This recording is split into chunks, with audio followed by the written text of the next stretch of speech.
નમસ્કાર. દિવસભરના તાજા સમાચારોમાં તમારું સ્વાગત છે. તમારી સાથે હું છું પિનલગીરી ગોસ્વામી.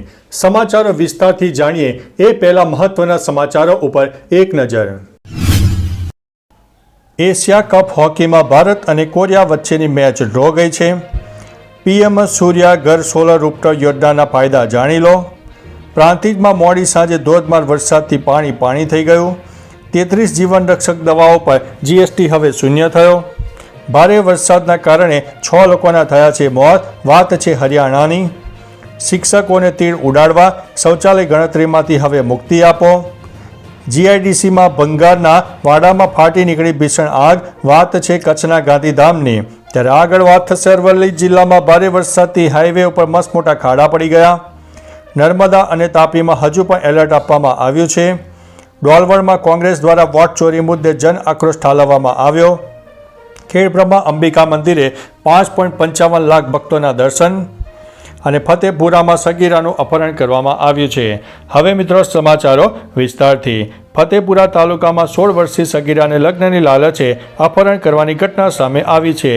22 ઓગસ્ટે શાળાએ જતી વખતે 12 સાલેડા ગામના વિપુલ મુકેશભાઈ કટારાએ તેને પ્રલોભન આપીને લઈ ગયો. સગીરાના વાલી વારસની ફરિયાદ પર ફતેપુરા પોલીસે વિપુલ સામે અપહરણનો ગુનો નોંધ્યો છે. પોલીસ આરોપીની ધરપકડ અને સગીરાની શોધખોળ માટે તપાસ કરી રહી છે, જેનાથી વિસ્તારમાં ચર્ચાઓ શરૂ થઈ ગઈ છે.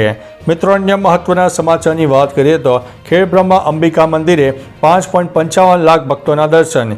ખેડબ્રહ્માના અંબિકા માતાજીના મંદિરે ભાદરવી પૂનમના મેળામાં ભક્તિમય માહોલ છવાયો છે. વહેલી સવારે બોલ માડી અંબે, જય જય અંબેના નાદથી વાતાવરણ ગુંજી ઉઠ્યું. મંદિરના ટ્રસ્ટના મેનેજર દિલીપસિંહ કુપાવતના જણાવ્યા મુજબ 1 થી 7 સપ્ટેમ્બર દરમિયાન 5.55 લાખ યાત્રિકોએ દર્શન કરવાનો અંદાજ છે. 4,900 ધજાઓ અર્પણ થઈ છે અને 510 સંઘો પદયાત્રીઓ સાથે આવી ગયા છે, જેનાથી મંદિર પરિસર ઉભરાઈ ગયું છે. મિત્રો, અન્ય મહત્વના સમાચારની વાત કરીએ તો ડોલવણમાં કોંગ્રેસ દ્વારા વોટ ચોરી મુદ્દે જન આક્રોશ ઠાલવવામાં આવ્યો. તાપી જિલ્લાના ડોલવણમાં બુધવારે કોંગ્રેસે જન અધિકાર સંમેલન યોજીને સરકાર પર લોકશાહી સાથે છેતરપિંડી અને વોટ ચોરીના આક્ષેપો કર્યા.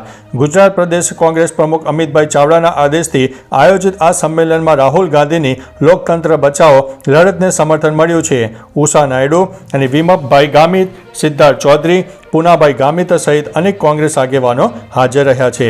મિત્રો, અન્ય મહત્વના સમાચારની વાત કરીએ તો નર્મદા અને તાપીમાં હજુ પણ વરસાદનું એલર્ટ. હવામાન વિભાગે આગામી 7 દિવસ સુધી ભારેથી અતિભારે વરસાદની આગાહી કરી છે.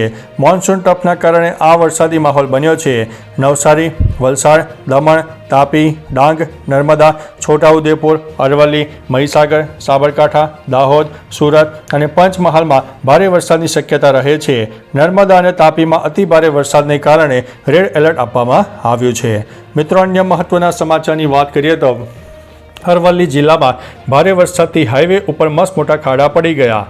અરવલ્લી જિલ્લામાં આ વર્ષે ભારે વરસાદને કારણે રસ્તાઓની હાલત બદતર થઈ ગઈ છે. ખાસ કરીને મોડાસા શામળાજી ઉદયપુર હાઈવે પર જે દિલ્હી મુંબઈને જોડે છે, આ હાઈવે પર 3 ફૂટ ઊંડા ખાડા પડ્યા છે, જેના કારણે દરરોજ હજારો વાહન ચાલકોને હાલાકીનો સામનો કરવો પડે છે. શહેરી અને ગ્રામીણ વિસ્તારોના રસ્તાઓ પર પ્રભાવિત થયા છે, જેનાથી વાહન ચાલકો માટે મુશ્કેલી વધી છે. મિત્રો, અન્ય મહત્વના સમાચારની વાત કરીએ તો જીઆઈડીસીમાં ભંગારના વાડામાં ફાટી નીકળી ભીષણ આગ. કચ્છના ગાંધીધામ જીઆઈડીસી વિસ્તારમાં ભંગારના વાડામાં ફાટેલી આગથી વિકરાળ સ્વરૂપ ધારણ થયું, જે પ્લાસ્ટિકના ભંગારને કારણે ઝડપથી ફેલાઈ ગઈ. ફાયર બ્રિગેડની ટીમોએ આગને કાબૂમાં લેવાનો પ્રયાસ કર્યો, પરંતુ ઝેરી ધુમાડા અને ગીચ ધુમાડાના ગોટાએ મુશ્કેલીઓ વધારી. સદનસીબે જાનહાનિ થઈ નથી, પરંતુ કરોડો રૂપિયાનો ભંગાર ખાક થઈ ગયો છે, જેનાથી વેપારીને મોટું નુકસાન થયું છે. મિત્રો, અન્ય મહત્વના સમાચારની વાત કરીએ તો શિક્ષકોને તીડ ઉડાડવા અને શૌચાલય ગણતરીમાંથી હવે મુક્તિ આપો. અખિલ ભારતીય રાષ્ટ્રીય શૈક્ષિક મહાસંઘે ગુજરાત વહીવટી સુધારણા પંચના અધ્યક્ષ સમક્ષ શિક્ષકોને બિન શૈક્ષણિક કાર્યોમાંથી મુક્તિ આપવાની રજૂઆત કરી છે.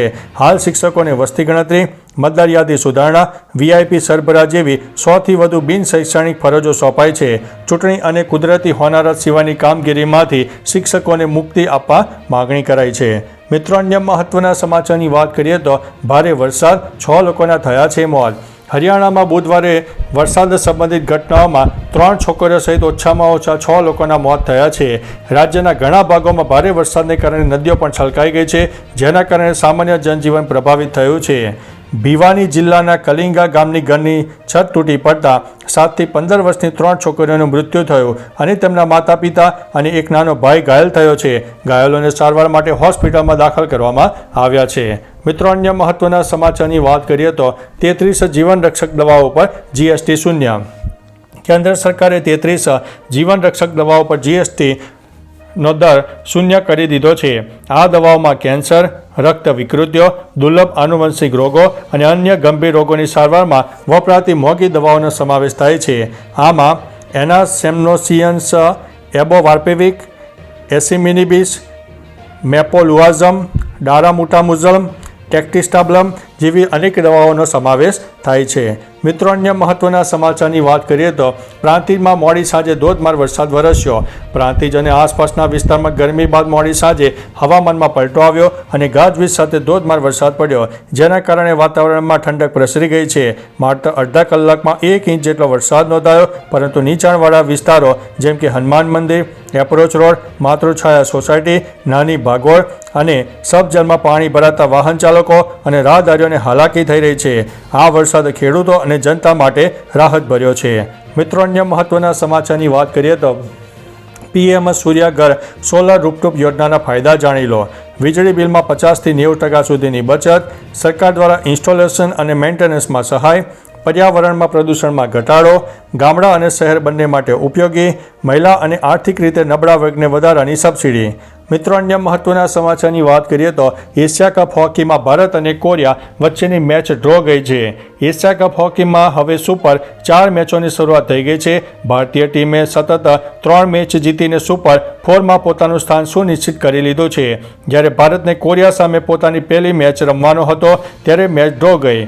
બંને ટીમોની 2-2 ગોલ કર્યા હતા. જોકે આ પછી પણ છેલ્લી ઘડી સુધી મેચ રોમાંચક રહી. ભારતીય ટીમને ફાઇનલમાં પહોંચવા માટે મજબૂત દાવેદાર માનવામાં આવે છે.